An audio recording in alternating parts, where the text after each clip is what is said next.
I've been abundantly blessed also, and have so appreciated the things I've learned about each of you and your hearts to come here, and why you have, because you love God and you love God's people. And I love the way you presented the information with such mercy and grace. It just was such a wonderful balance for me, not having an engineer's mind. So you just brought it all into focus, and I really, really appreciate that.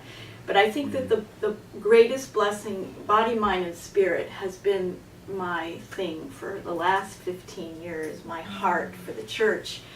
And my heart has been so grieved over the years that the church is, just what Christy said, so much hurt comes to other people because of church people. And I was just so, I've been to conferences and I've heard messages, but it's just been, this was not disappointing. This is the truth.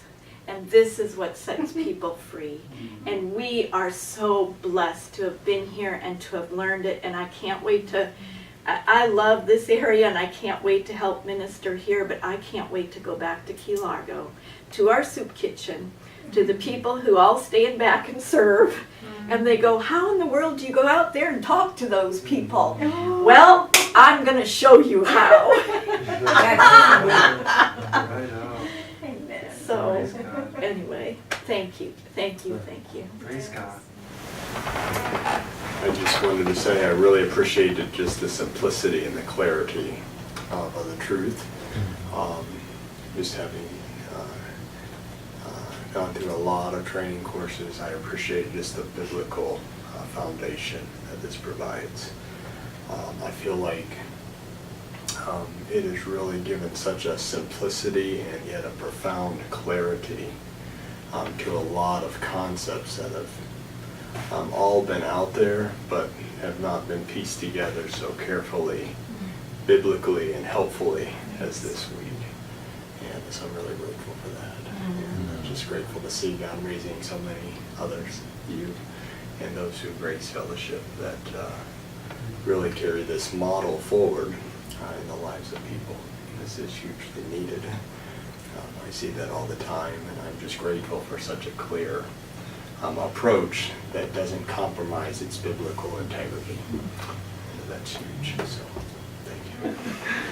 I'm just really grateful for the opportunity to be here this week. This was not on my calendar, and I'm a man who struggles to keep a calendar, and so I came in just kind of bewildered, wondering, all right, I didn't even know if I was supposed to be here longer than just the first day, so I texted John that night after the first night and said, am I supposed to come back tomorrow? He said, yeah, come back tomorrow.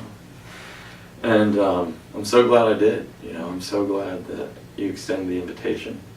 As I shared with you all, looking at the wheel and line diagram before, looked like lots of words, and I'm not a quick reader, and so I'm very picky about what I do read, and so I just thought, it's just another gospel tract. I already know what it says. I don't need to look at it.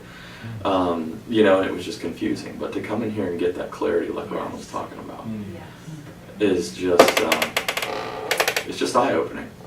It's eye-opening for me mentally. It's eye-opening for me spiritually.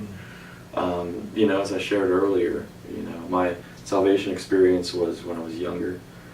My surrender experience was during my time in the military, and then my identification experience was earlier this year, and I remember months ago just trying to articulate that and put it into words, and I had no idea.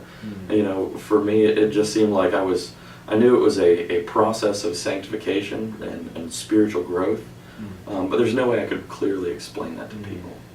And because of this workshop, now I can not only clearly explain my own spiritual growth and sanctification process to others, but I can in turn use the resources that I took from this course and be able to share those with others to maybe help bring some clarity to them, help them to see, what is God doing in my life? Why do I have these struggles? What, where am I hitting these roadblocks?